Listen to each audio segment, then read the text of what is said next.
요즘 대통령 선거로 온 나라가 떠들썩합니다. 엊그제 야당의 후보가 정해지면서 대선의 계절이 한 발짝 더 가까이 왔음을 실감나게 합니다. 한 나라의 왕을 뽑는 일에 어찌 무관심할 수 있겠습니까? 그렇죠? 그래서 관심을 두고 후보들의 면면을 지켜보고 있는데 많은 국민이 인물에는 관심이 없고 그가 어느 진영인지만 따진다는 사실에 참 안타까웠습니다. 대통령 후보가 어떤 사람인지에는 눈과 귀를 닫고 진보냐 보수냐 우리 쪽이냐 저쪽이냐 이걸로만 가지고 따지고 이걸로만. 그래서 온통 진영의 논리에 따라 지지를 표하는 그런 사람들을 보면서 이 나라를 위해 더 기도해야 되겠다는 생각이 듭니다. 여러분 혹시 대깨문이라는 소리 들어보셨습니까? 대깨문? 못 들어보셨어요? 이 젊은 사람들만 하는지 아무튼 인터넷 용어인데 대깨문이 뭐냐면 대가리가 깨져도 문재인입니다. 그 줄임말이에요. 그러니까 문재인 대통령을 지지하는 세력을 반대 세력에서 속되게 부르는 거예요. 속되게 부르는. 저 대깨문들 이런. 그러니까 이들은 여간에서는 그 문재인 대통령에 대한 지지를 철회하지 않는 그런 지지층인 거죠. 그래서 콘크리트 지지층이라고 부릅니다. 깨지지 않아요. 그런데 반대로 그들처럼 극우 진영 세력을 부르는 그런 명칭도 있죠. 뭐 태극기 부대, 어버이 연합 이런 것도 있습니다. 그들은 주로 이제 중장년층으로 이루어져 있어요. 중장년층. 그래서인지 반대 진영에서 이들을 또 속된 말로 뭐라고 부르냐면 틀딱이라고 부릅니다. 틀딱. 뭐냐면 틀니를 끼고 딱딱거린다는 거예요. 참 정말 말도 잘 말. 그러니까 좀 연세 드신 분들이 위주로 이제 포진이 되어 있으니까 다 틀니 끼고서 얼마나 딱딱딱딱 거리는지 말이 많다 이거죠. 이 속된 말로 이렇게 부르고 있어요. 이념의 싸움이 이렇게 좀 세대 간으로 싸움으로 번지는 게 아닌가 좀 염려스러운 거예요. 그런데 제가 이제 그런 염려 가운데서도 한순간 이런 생각이 들었어요. 왜 대깨문처럼 하나님께는 그런 사람이 없을까? 대깨하, 대가리가 깨져도 하나님. 뭐 이런 사람은 왜 없을까? 갑자기 이런 생각이 드는 거예요. 너무 없거든요. 교회를 보면. 대깨하들이 너무 없어요. 뭐 태극기 부대와 같이 왜 십자가 부대는 없을까? 왜 없을까? 하나님께는. 세상이 하나님을 비난하고 외면해도 온갖 거짓 뉴스와 속임수로 하나님을 조소하고 업신 여겨도 끝까지 대가리가 깨져도 나는 하나님 왜 이런 사람은 없을까? 없을까? 왜 없을까? 너무 안타까웠어요. 그 콘크리트 지지층. 하나님께는 왜 없을까? 소위 크리스천들이라고 하는 사람들은 정말 쉽게 하나님을 향한 지지를 철회하거든요. 하나님의 정책이 조금만 내 생각과 다르면 지지를 철회합니다. 뭐 이래? 안 다녀요. 안 다녀. 그리고 하나님께서 도무지 이해할 수 없는 말씀을 하실 때마다 그 지지를 철회해요. 뭐 이런 하나님이 다 있냐는 거예요. 철회합니다. 그리고 곧장 다른 것들을 의지하기 시작하죠. 그러나 오늘 우리가 함께 읽은 본문은 이 땅에서 사탄의 세력과 맞서서 고독하게 싸우는 한 사람을 보여주고 있는데 이 사람 엘리사입니다. 엘리사. 이 사람은 정말 대깨합니다. 대가리가 깨져도 하나님을 외치는 엘리사. 그가 왜 대깨하인지 엘리사가 성경에 처음 등장하는 장면을 잠시 보고 넘어가겠습니다. 열왕기상 19장을 보면 이런 구절이 있는데요. 엘리야가 이제 엘리사를 처음 만나는 장면. 엘리야가 사밧의 아들 엘리사를 만나니 그가 12겨릿소를 앞세우고 밭을 가는데 자기는 12째 겨릿소와 함께 있더라. 엘리야가 그리로 건너가서 겉옷을 그의 위에 던졌더니, 그러니까 엘리사를 후계자로 삼으라는 하나님의 명령이 있었어요. 엘리야에게. 그래서 찾아간 거예요. 근데 엘리야가 엘리사를 만나러 갔는데 그가 처음 본 엘리사의 모습은 부잣집 아들인 거예요. 부잣집 아들. 여기서 결이 뭐 12겨릿소 그랬잖아요. 결이라는 말은 소 2마리가 끄는 쟁기를 의미합니다. 그러니까 12겨릿소를 그러면 24마리가 지금 끌고 있다는 거예요. 쟁기 하나를 딱 두고 24마리가 끌고 있어요. 그러니까 얼마나 이 사람이 부자였냐. 보통의 가정들은 한 마리의 소가 하나의 쟁기를 끌잖아요. 24마리가 끌고 있는 거예요. 24마리가. 그 모습을 본 엘리야의 마음이 편치 않았습니다. 부자가 재산을 포기하고 하나님의 길을 가는 경우는 흔치도 않고 뭐 어울리지도 않죠. 예수님도 부자가 천국에 가는 게 낙타가 바늘구멍으로 들어가는 것보다 더 어렵다고 하시지 않았습니까? 그러니까 부자인 모습을 딱 보고서 마음에 안 든 거예요. 자기 후계자로서는. 이 지금 겉옷을 그의 위에 던졌다. 이 겉옷을 주는 행위는 후계자로 삼겠다는 의미거든요. 요즘도 그 후임 목사를 세울 때 전임 목사가 이제 자기 가운을 벗어서 이렇게 입혀주는 그런 의식을 하기도 합니다. 이게 겉옷을 벗겨주면서 이제 후계자로 세우는 겁니다. 엘리사가 겉옷을 벗어서 엘리사 앞에 지금 퉁명스럽게 던지는 거예요. 퉁명스럽게. 그의 위에 던져버렸어요. 하나님께서 정하신 후계자가 마음에 들지 않는 겁니다. 저런 금수저가 어떻게 이런 일을 한다고 하나님은 저런 사람을 정했을까? 마음에 안 드는 거예요. 그러니까 그가 받든지 말든지 내 후계자가 되든지 말든지 그냥 옷을 던져버렸어요. 그런데 그 옷을 본 엘리사가 엘리야의 예상과는 전혀 다른 반응을 보입니다. 그가 소를 버리고 엘리야에게로 달려가서 이르되 청하건대 나를 내 부모와 입맞추게 하소서. 그리한 후에 내가 당신을 따르리이다. 엘리야가 그에게 이르되 돌아가라. 내가 네게 어떻게 행하였느냐 하니라. 지난주 본문에 이와 똑같은 상황이 있었죠? 기억나십니까? 지난주 본문 기억나시죠? 예수님께서 나를 따르라고 했을 때 어떤 사람에게 나를 따르라고 했을 때 그가 가족에게 먼저 작별 인사를 하고 따르겠다고 했더니 예수님께서 쟁기를 잡고 뒤를 돌아보는 사람은 하나님 나라에 합당하지 않다 이렇게 말씀하셨어요. 지금 엘리사도 그와 똑같은 핑계를 대고 있는 겁니다. 그 사람과 똑같은 핑계. 그러니까 그 본문은 예수님이 지금 이 상황을 떠올리면서 말씀하신 거예요. 지금 엘리사도 먼저 가족을 챙긴 후에 따라가겠다는 겁니다. 제가 먼저 가족을 좀 챙기고 나서 따라가겠습니다. 뭐 후계자로 가면 이제 완전 가족을 떠나야 되니까. 그렇게 얘기했어요. 그랬더니 이 말에 뭐 마음에 들지 않았는데 원래 엘리야가 기다렸던 듯이 이렇게 말합니다. 됐다 돌아가라. 됐다 돌아가라. 응? 내가 지금 너에게 어떻게 했느냐? 그러니까 나는 지금 네게 지금 너한테 옷을 줬다. 지금. 근데 넌 나중에 하겠다고? 지금 이거거든요. 나 지금. 근데 나중이 어딨어 나중이. 하나님을 따르는 일에 나중은 없다는 거예요. 나중은 없다는 겁니다. 지난주 본문에 등장한 사람은 이 말을 듣고 예수님 따르는 걸 포기했죠. 우선순위가 잘못된 거예요. 우선순위가. 예수님 따르는 걸 포기했습니다. 그러나 엘리사는 달랐습니다. 엘리사가 이렇게 행동합니다. 엘리사가 그를 떠나 돌아가서 한 겨릿소를 가져다가 잡고 소의 기구를 불살라 그 고기를 삶아 백성에게 주어 먹게 하고 일어나 엘리야를 따르며 수종 들었더라. 부모를 챙기겠다는 사람이 돌연 2마리의 소를 잡았어요. 한 겨릿소니까 2마리죠. 소 2마리를 잡고 그 삶는 그 재료를 쟁기로 소의 기구 그러니까 쟁기죠 쟁기. 그 나무로 만든 그거를 불때 가지고 지금 소를 잡은 거예요. 그러니까 다 포기하겠다는 거예요. 자기는 뭐 밭을 갈고 뭐 이런 거 다 포기하겠다. 응? 그리고 그 고기를 부모가 아닌 누구에게 줬다는 겁니까? 가난한 백성들에게 나누어 줬다. 가난한 백성에게 나누어 주고 바로 엘리야를 따라 나섰어. 지금 엘리사가 뭘 보여주고 있는 거냐면 좋습니다. 선생님께서 그렇게 얘기하시니까 지금 당장 선생님 말에 따르겠습니다. 나는 이제 내가 가진 모든 걸 포기하고 소를 잡고 쟁기도 불살르고 내가 가진 모든 걸 포기하고 오직 사람 살리는 일, 백성에게 주여 먹게 하고 사람 살리는 일, 그 일을 하겠습니다. 이제. 대개하 맞지 않습니까? 대개하. 아니 어떻게 그래요? 그 많은 재산을 포기하고. 그럼 하나님을 택하겠다는 거예요. 하나님을. 이런 사람이 있을까요? 없죠. 지난주 예수님이 말씀하신 그 사람도 일단은 먼저 가족을 챙기고 가겠다고. 아니 그게 보통 사람의 다 마음이 맞잖아요. 근데 이 엘리사는 안 그랬거든요. 바로 따라나서 바로. 대개가 맞습니다.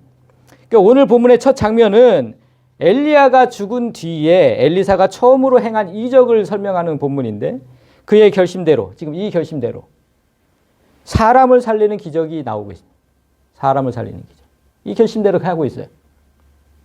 그런데 이상한 건 그 사람을 살린 이후에 엘리사가 사람을 죽이는 이야기가 곧바로 이어져서 나오죠.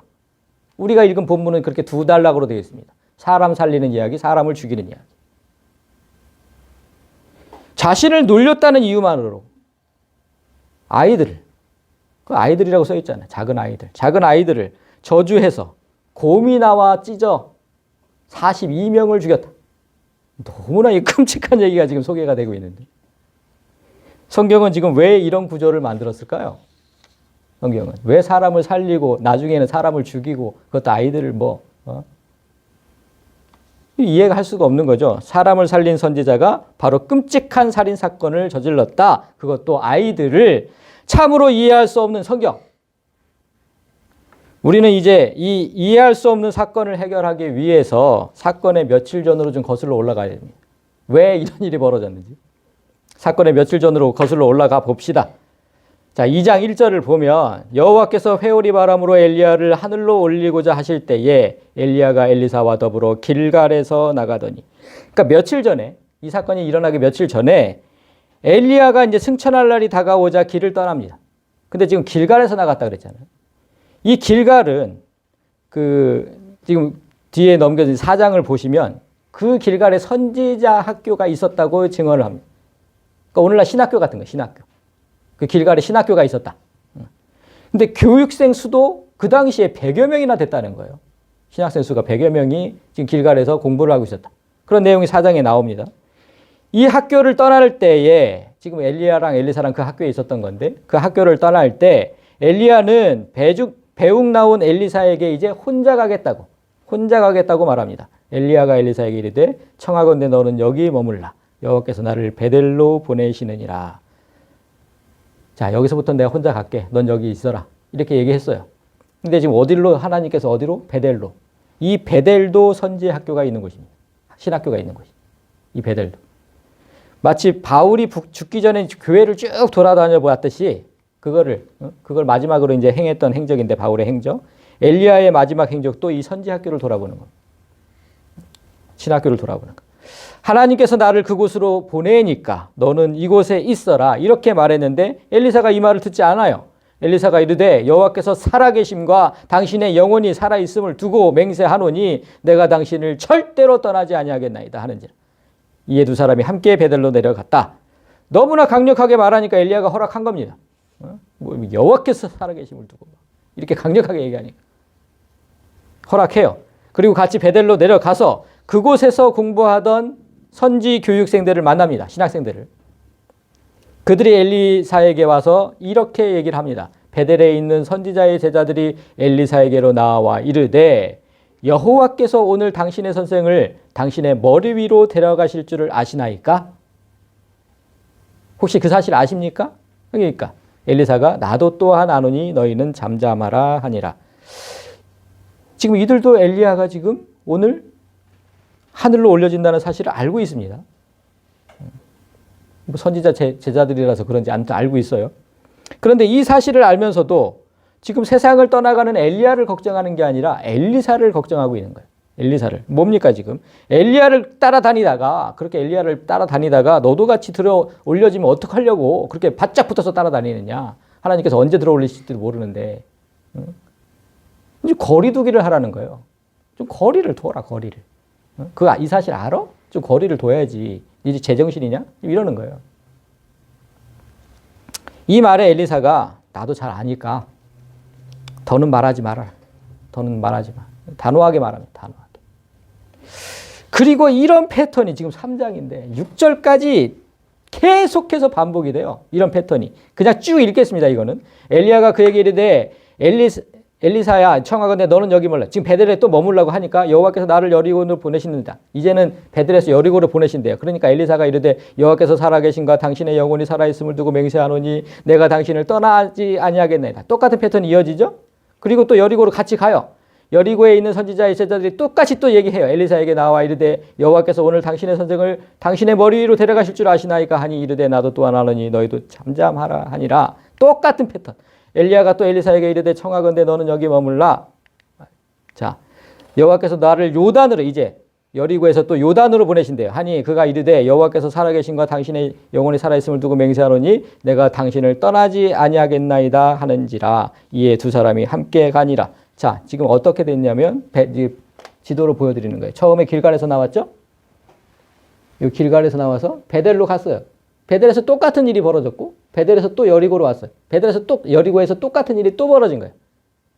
그리고 이제 두 사람이 요 요단강을 건너서 요 요단강 건너편에서 이제 엘리야가 들어 올려짐을 받게 됩니다. 이렇게 된 거예요.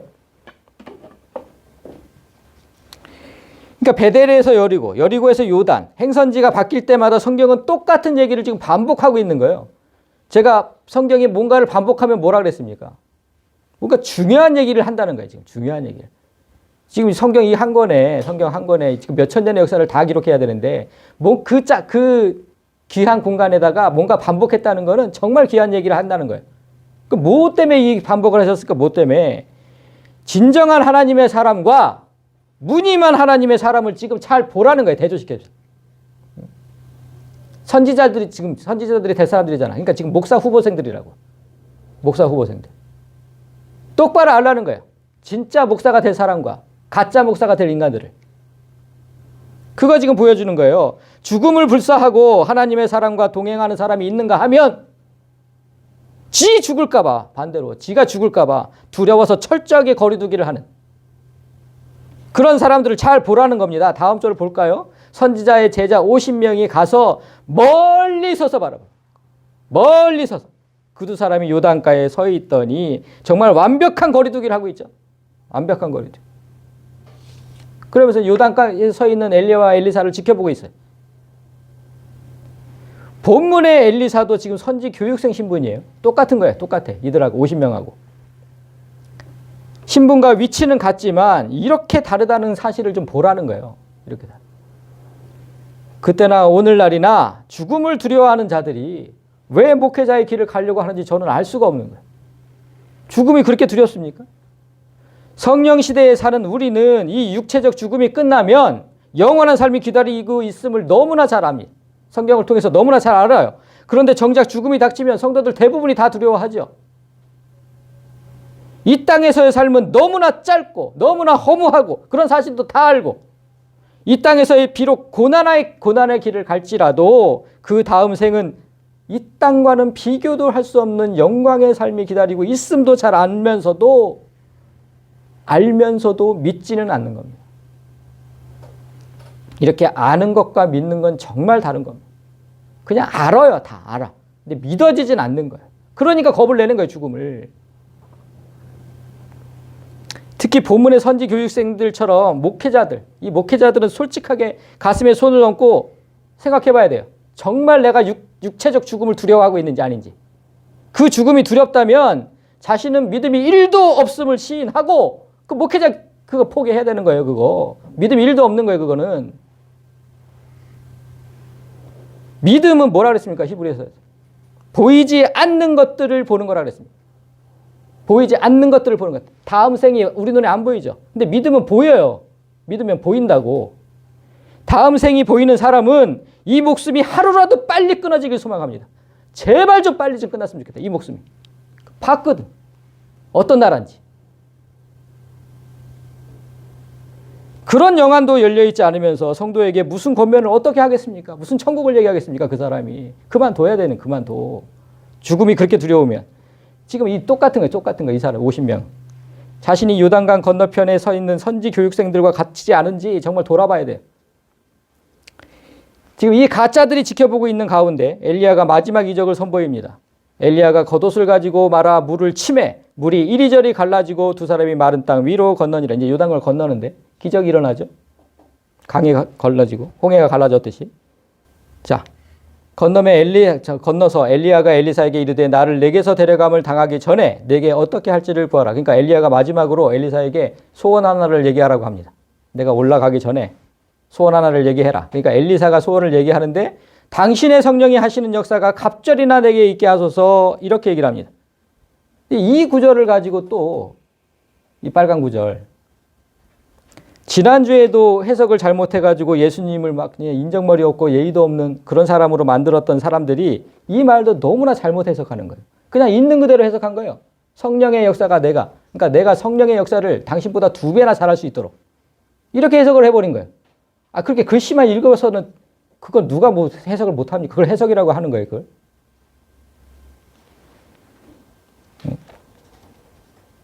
그렇게 해석하면 엘리사가 어떻게 되냐면 저번 주에 예수님도 막 이상한 사람이 됐듯이 엘리사도 이상한 사람이 돼요. 저 강 건너에 있는 교육생들처럼 정말 형편없는 선지자가 돼요. 왜 그래요? 성령의 능력을 사람이 주는 것으로 생각하는 기본도 안 된 선지자가 돼버리는 거예요.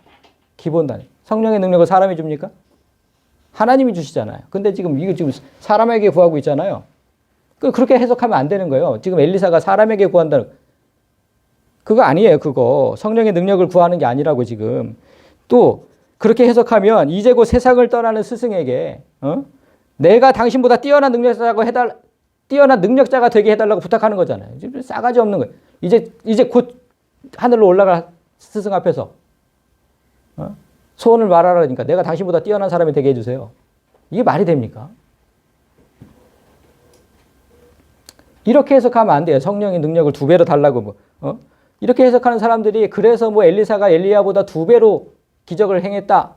실제로 그렇게 돼 있거든요. 그렇게 해석을 해요. 근데 그건 아닙니다. 이 해석 어떻게 해야 됩니까? 이 해석. 지난주 말씀을 기억해 보세요. 지난주 말씀. 이 해석 안 돼요? 지난주에 죽음을 앞둔 아버지에게 유산을 갑절을 받는 사람이 누구였습니까? 지난주에. 아버지의 유산을 갑절을 받는 사람이 누구였냐고. 어우, 이거 심각해, 정말. 누구였어요? 지난주 건데? 장남이었잖아요, 장남이었잖아요. 생각 안 나서? 이제 생각나시죠? 장남이었잖아, 장남. 지금 엘리사는요, 그 많은 선지제자 중에, 선지제자 많잖아요. 곳곳에 다 있잖아요. 나를 영적인 장남으로 삼아달라고 부탁하는 거예요, 지금. 영적인 장남으로. 이 부탁을 왜 합니까? 영적인 장남이 되게 해달라고 이 부탁 왜 하는 것 같아요? 엘리야의 유업을 이어받으려고. 엘리야의 유업. 엘리야가 했던 그 사역들, 그 능력들, 그걸 그대로 이어받고 싶어서 장남이. 지금 장남이 되게 해달라는 거예요, 장남이. 오늘 본문을 보면 그래서 엘리사가 엘리야의 유업을 그대로 이어받고 있음을 보게 돼요. 이제 볼 건데. 일단 장남으로 삼아달라는 요청에 엘리야가 난색을 짓습니다. 이르되 네가 정말 어려운 일을 구한다. 그러나 나를 네게서 데려가시는 것을 네가 보면 그 일이 네게 이루어지려니와 그렇지 아니하면 이루어지지 아니하리라 하고. 자, 하나님의 선지자, 그 후계자를 결정하는 건 내가 할 일에 내가 해줄 수 있는 게 아니다. 하나님의 선지자를 내가 어떻게 내 후계자를 내가 해줄 수 있는 게 아니다. 그래서 어려운 일을 구한다고 했지만 지금 엘리사가 뭐라고 얘기해? 만약에 나를 하나님께서 데려가는 것을 네가 본다면 네가 나의 유업을 이을 장남이 될 것이다. 이렇게 얘기한 거죠. 네 눈으로 내가 이렇게 들어 올려지는 걸 네 눈으로 보면 네가 내 후계자가 될 거야. 내 장남이 될 거야. 이렇게 얘기한 거예요. 자, 이게 그래서 11절을 보시면 두 사람이 길을 가며 말하더니 불수레와 불말들이 두 사람을 갈라놓고 엘리야가 회오리 바람으로 하늘로 올라가더라. 자, 둘이 길을 가고 있는데 엘리야가 강력한 회오리 바람에 휩쓸려서 올라갑니다. 회오리 바람으로 올라가잖아요. 그럼 한번 생각해 보세요, 여러분.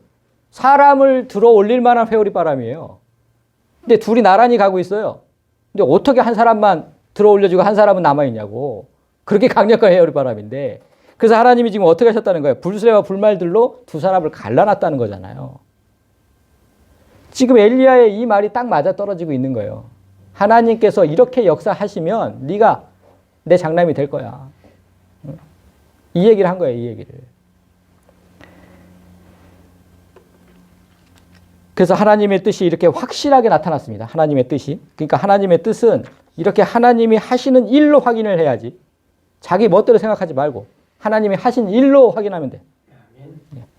자, 그래서 12절을 보면 엘리사가 보고 소리 지르되 내 아버지여 내 아버지여 이스라엘의 병거와 그 마병이여 하더니 다시 보이지 아니하는지라. 이에 엘리사가 자기의 옷을 잡아 둘로 찢고 엘리야의 장남이길 바랬던 그 엘리사가 바로 아버지라고 부르죠.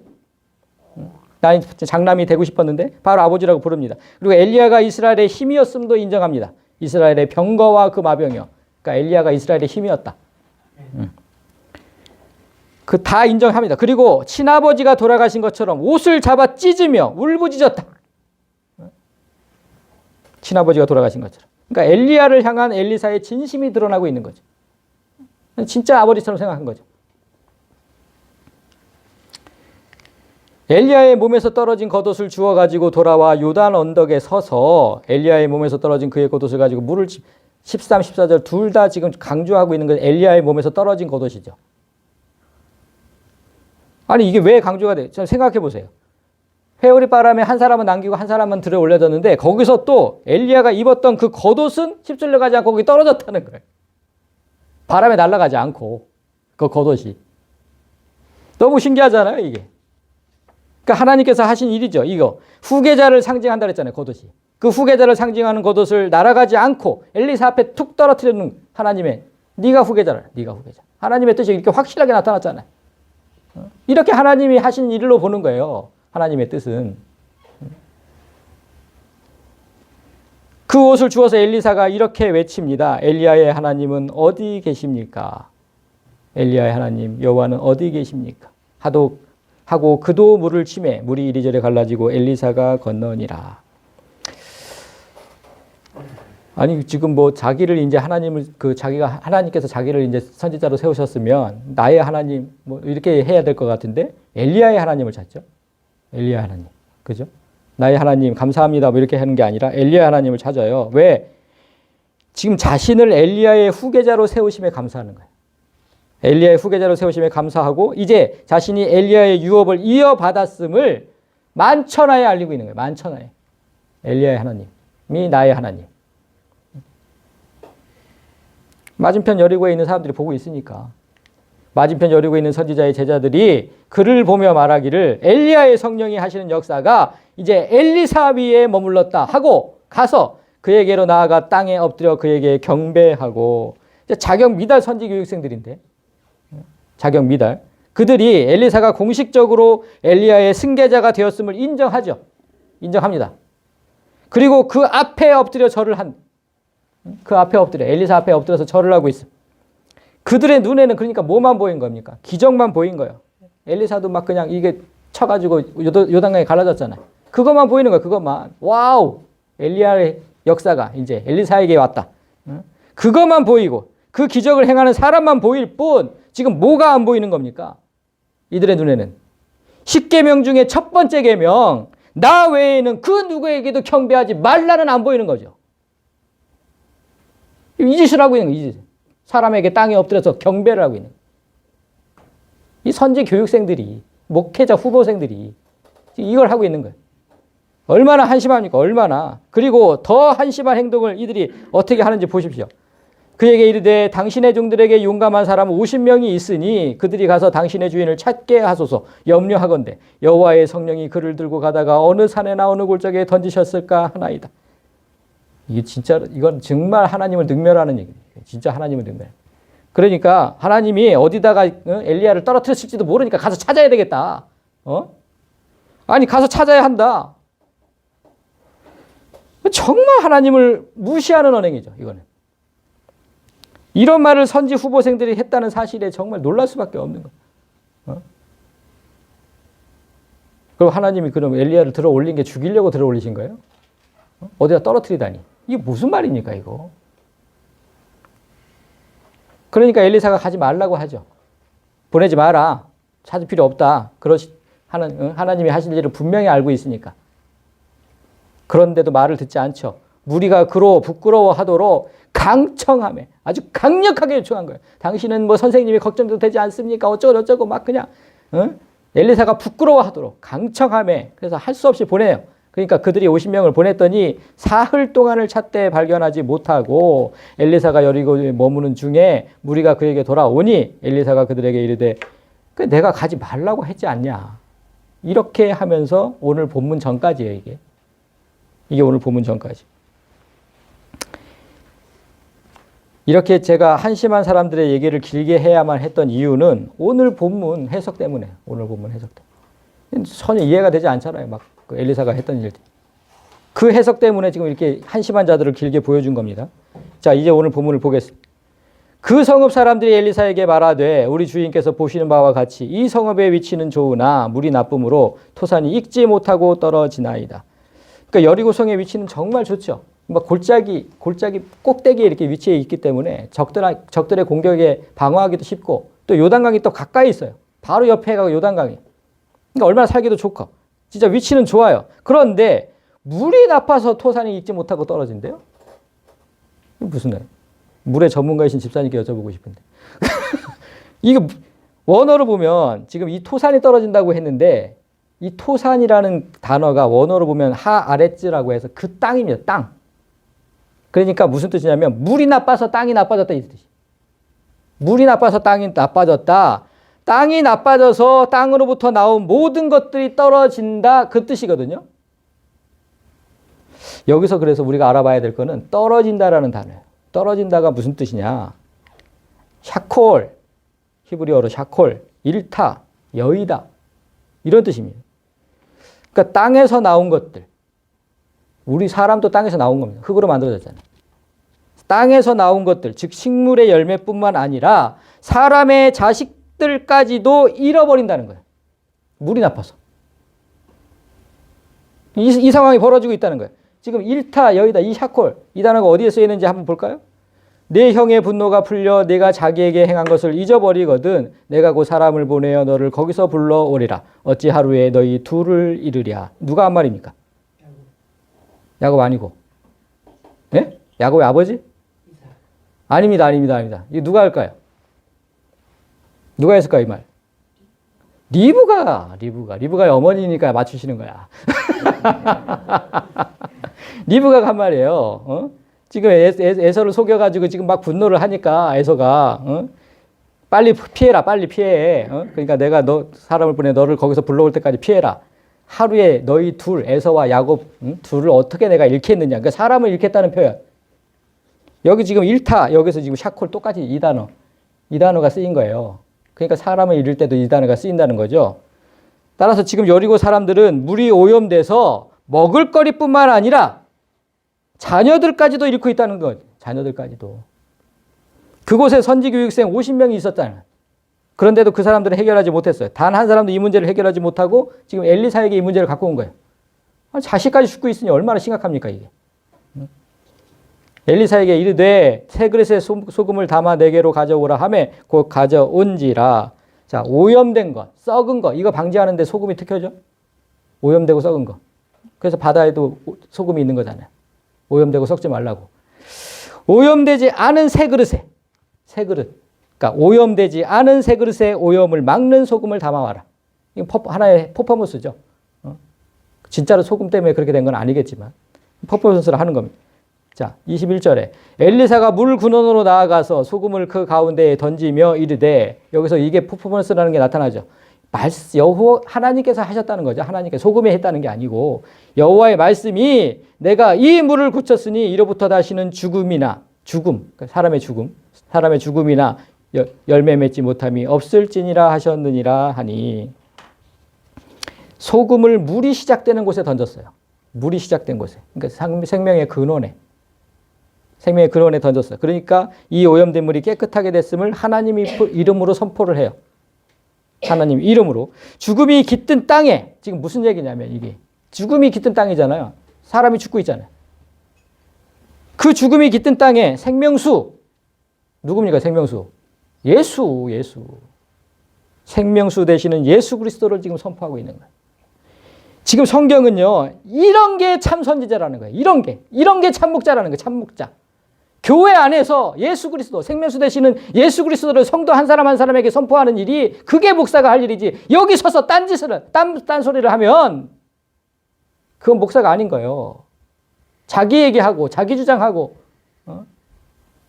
예수 그리스도를 선포하는 거 이게 참 목자다. 먼저 이것을 보여주는 거예요. 첫 단락에서는. 그 물이 엘리사가 한 말과 같이 고쳐서 오늘에 이르렀다. 제가 늘 얘기하죠. 오늘까지 이르렀다. 이게 오늘까지 목사가 할 일이라고. 이게 오늘까지. 이 죽음의 땅에 예수 그리스도를 선포하는 일이 오늘까지 이루고 있다. 엘리사가 엘리야를 따를 때 행동으로 밝혔던 결심. 거기서부터 시작해서 오늘까지 이루고 있다. 나는 이제부터 사람을 살리는 일에 전념하겠습니다. 그 결심대로 그의 첫 번째 기적이 지금 사람을 살리는 일로 나타나고 있습니다. 그런데 다음 구절이 우리를 아주 깊은 수렁으로 끌고 들어가죠. 다음 구절이. 엘리사가 거기서 베델로 올라가더니 그가 길에서 올라갈 때 작은 아이들이 성읍에서 나와 그를 조롱하여 이르되 대머리에 올라가라 대머리에 올라가라 하는지라. 참 애들이 이렇게 놀리면 안 되는데 어른들을. 그렇죠. 참 이게 생명을 살리는 사역을 지금 막 마쳤잖아요. 그런데 그 마친 후에 아이들이 엘리사를 놀리는 일이 발생을 해요. 대머리였던 엘리사를 따라가면서 야 대머리야 대머리야 빨리 올라가라 빨리 올라가라 뭐 계속해서 이렇게 조롱했다는 거예요. 그 누구도 기분이 좋을 리 없죠. 누구도 기분이 좋을 리 없습니다. 그래서 엘리사가 이렇게 반응을 해요. 엘리사가 뒤로 돌이켜 그들을 보고 여호와의 이름으로 저주하며 곧 수풀에서 암곰 둘이 나와서 아이들 중에 42명을 찢었더라. 참 가슴이 아픕니다. 가슴이 아파요.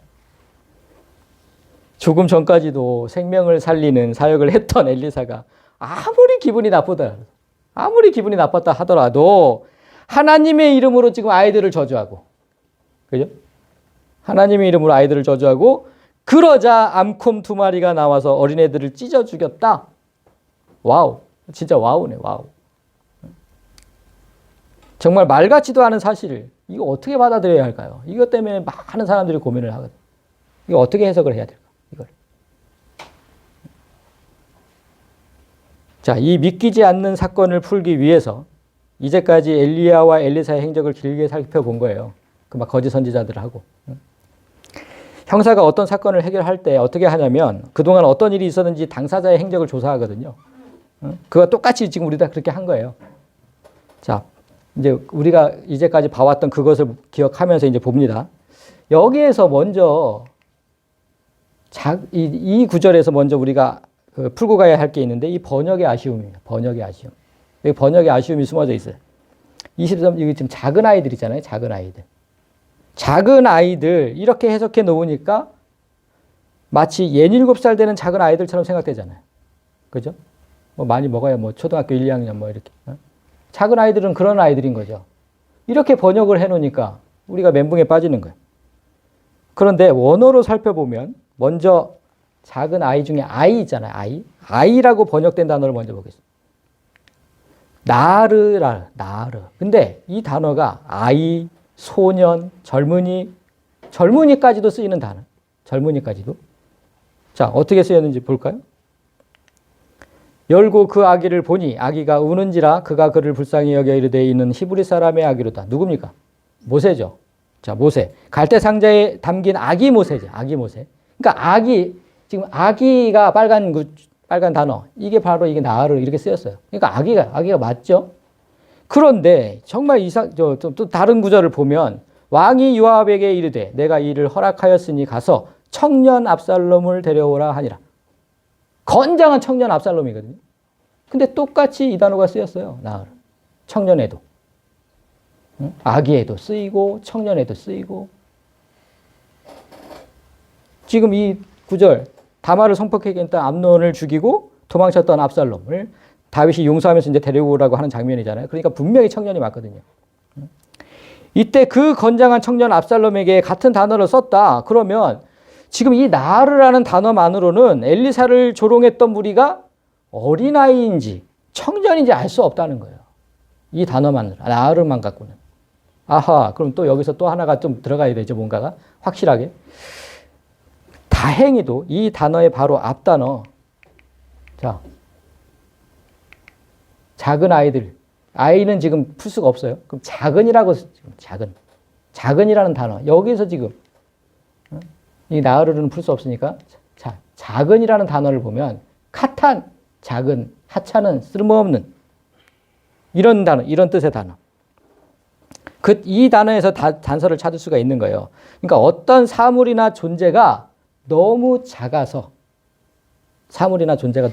하찮거나 쓸모가 없는 거예요. 너무나 작아서. 이건 뭐 쓸데가 없는 거예요. 그런 단어가 카탄입니다. 그러면 이 단어가 지금 아이 앞에 붙었잖아요. 아이 앞에 붙은 성경이 아이들을 하찮은 존재라고 얘기할까요?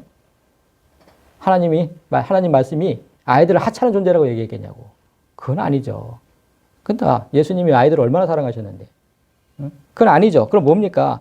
엘리사를 눌렸던 무리가 누구냐? 여기서 알 수 있는 거예요. 그 존재가 너무나 하찮은 청년들. 불량배들이에요. 불량배. 오늘날 조폭들. 이 카탄에서 알 수 있는 거예요. 그 존재가 너무나 작아서 하찮은 존재들. 불량배들.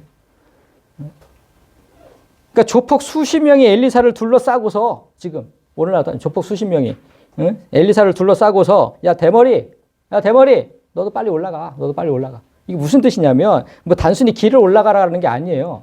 엘리야가 하늘로 올라가는 것들 그 여리고 사람들이 다 봤거든. 회오리 바람에 휘날려서. 너도 빨리 네 승 따라 올라가라는 거예요. 야 대머리 너도 빨리 뒤져 이거예요 지금. 너도 빨리 뒤지라고 네 스승 따라서. 이렇게 협박하고 있는 거예요.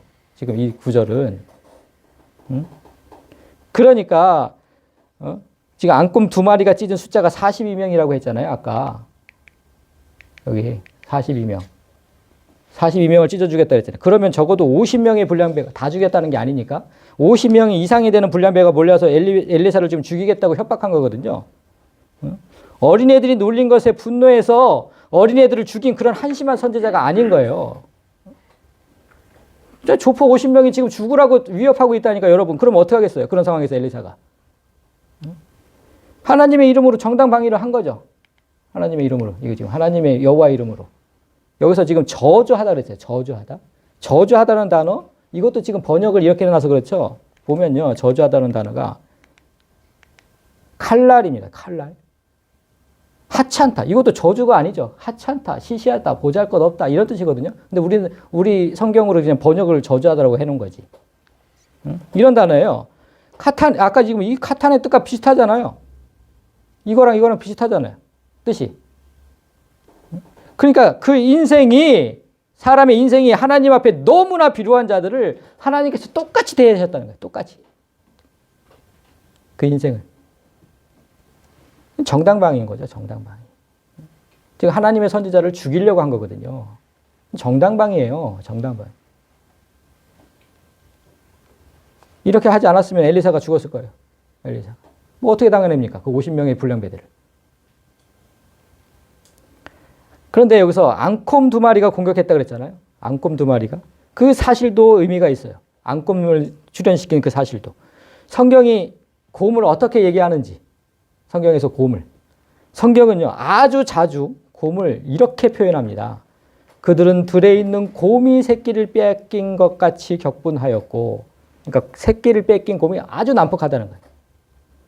그 잠언에도 보면 차라리 새끼 빼앗긴 앙곰을 만날지언정 미련한 일을 행하는 자를 만나지 말라 그랬어요. 그게 더 위험하다. 미련한 일을 행하는 자를 만나는 게 새끼 빼앗긴 앙곰을 만나는 게 보다 더 위험하다. 잠언에서 이렇게 얘기했고, 내가 새끼 잃은 곰같이 그들을 만나 그의 염통kop불을 짚고 그들을 삼키리라. 그러니까 하나님의 심판이 이렇게 정말 무섭도록 일어날 것이다라는 것도 이렇게 표현을 했어요. 그러니까 새끼 잃은 곰은 정말 난폭한 거, 무서운 거예요. 제가 그래서 동물학자들 이 얘기를 제가 지난주에 이제 유튜브도 찾아보고 다 해봤는데, 동물학자들이 한결같이 얘기하는 게 동물 중에 모성애가 가장 뛰어난 동물이 곰이라는 거예요. 새끼를 잃으면 물불을 안 가린대요. 새끼를 잃으면. 그 영상이 많이 나와 있더라고요. 새끼를 잃은 곰들이 어떻게 하는지. 그래서 하나님은 당신이 세운 자녀를 공격하는 무리가 있다면 언제든지 새끼 잃은 곰처럼 그들을 공격할 것이며 너무나 든든하지 않습니까? 걱정하지 마세요. 우리를 반드시 지키실 것임을 보여주고 있는 거예요. 보여주고. 엘리사를 경배하며 따르겠다던 선지 교육생들은 여기 지금 불량배들이 지금 위협하는 이 공간에도 없죠. 여기도 없어요. 50대 50인데 그들이 다 왔으면 됐을 텐데. 이때는 또 없어요. 그렇게 뭐 그냥 경배를 하더니. 엘리사는 그렇게 철저하게 혼자 싸웠지만 하나님께서 그 싸움의 주관자이심을 잘 아는 겁니다. 만약 내가 혼자 싸우는 고독한 투사라도 염려하지 말 것은 하나님께서 함께 하시기 때문에. 하나님께서. 마지막 절. 엘리사가 거기서부터 갈멜산으로 가고 거기서 사마리아로 돌아왔더라. 갈멜산은 스승 엘리야가 홀로 바알의 선지자와 450대 1의 싸움을 벌인 것이죠. 무려 450대 1. 그 스승도 고독한 투사였던 거예요. 그 스승도 혼자 싸웠잖아요. 450명. 마을이 450명이지. 뭐 아세라 선지자 400명도 있었다고 하는데 아무튼 너무나 많은, 즉 홀로 고독하게 투사였어. 홀로 고독한 투사야. 그 영적 싸움이 치열했던 곳에 가서 지금 스승을 기억하면서 그 영적 싸움이 치열했던 곳에 가서 전의를 다지고 이제 싸워야 되는 자기 투사거든. 홀로 싸워야 되는 투사. 전의를 다지고 다시 사마리아로 돌아왔다. 사마리아가 그가 싸울 영적 전쟁터예요. 이후의 행적들을 보면. 사마리아가. 악으로 가득 찬 그 사마리아. 거기서 홀로 싸우겠다는 거예요. 비장함이 느껴지지 않습니까? 비장함이. 오늘 본문 앞장 1장에 지금 그러니까 지금 열왕기하가 시작되는 부분에 뭐가 기록되어 있냐면 아합의 아들 아하시아가 갈멜산에 머물던 엘리야를 잡아오라고 군사 50명을 보내는 장면이 나오거든요. 그러니까 엘리야를 잡아와라. 450대 1에서 이겼거든, 엘리야가. 그러니까 열받은 거죠. 잡아오라고 해요. 그러니까 하나님의 불이 내려서 처음에 50명을 죽였는데 아하시아가 굴하지 않고 2번이나 더 보내. 50명을 계속 3번을 보낸 거예요. 3번을. 그 열왕기하는 이렇게 시작한 책이에요. 근데 우리가 지금 2장을 보고 있는 거고. 그러니까 우리에게 지금 무엇을 깨달으라고 하시는 거예요? 우리에게. 선지자를 죽이라고 3번이나 보낸 50명을 보여준 후에 여리고에 있던 선지 교육생 50명을 보여줬어요. 그리고 엘리사를 죽이려 했던 불량배 50명을 보여줬어요. 다 50명이죠. 지금 성경은 50명이라는 숫자 하나를 명시하면서 이들이 모두 똑같은 무리라고 말씀하시는 거예요. 똑같은 무리. 선지자 50명? 다르지 않아. 똑같아. 50명. 똑같다는 거예요. 똑같다. 이건 진짜 심각한 얘기죠. 심각한 얘기. 엘리야를 죽이려던 50명, 엘리사를 죽이려던 50명, 그리고 베델과 여리고에 있던 선지 교육생 50명, 그들 모두 똑같다. 다르지 않다. 하나도. 하나님의 사람을 적극적으로 죽이려 했던 자들과 그 죽음을 방관하면서 자신의 안위만 챙기는 자들은 똑같은 거다. 뭐가 다릅니까? 똑같은 거다, 그건. 어쩌면 교회 안에 있으면서도 하나님의 능력을 의심하고 비하하고 자기 안위만 지키는 자들이 더 나쁘지 않겠습니까? 세상 사람들은 원래 그런 거고 교회 안에 있으면서 그렇게 사는 사람들이 더 나쁜 거죠. 그 선지 50명이 더 나쁜 겁니다. 더.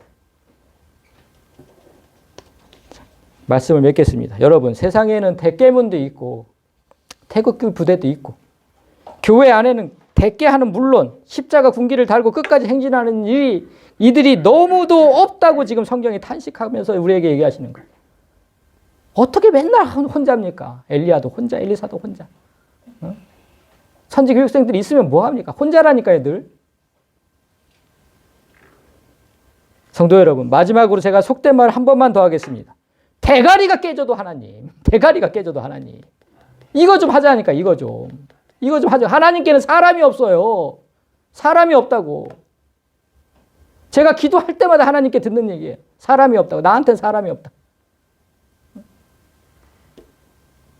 내가 승민 형제한테도 그런 얘기 했는데 사람이 없다고. 승민 형제. 사람이. 승민 형제 같이 든든한 청년이 지금 한 사람 떡 있었으면 나도 든든하고 하나님도 든든하고 난 그래서 진짜 그럴 것 같아. 난 진짜. 이 대선의 계절에 자기가 지지하는 사람을 열렬히 응원하는 자들의 모습을 보면서 한번 보세요. TV를. 좀 그들을 보면서 반성하고 결단하기를 원하는 거예요. 그들은요, 자신들이 지지하는 사람이 아무리 죄를 지었다고 해도 뭐 계속 의혹이 나타나는데도 그래도 웬만해선 그 지지를 철회하지 않아요. 그런데 우리 하나님은 한 점 죄도 없으시고 정의가 강물처럼 흐르고 우리를 위해 목숨까지도 주셨어요. 근데 어떻게 이렇게 쉽게 지지를 포기합니까? 우리는.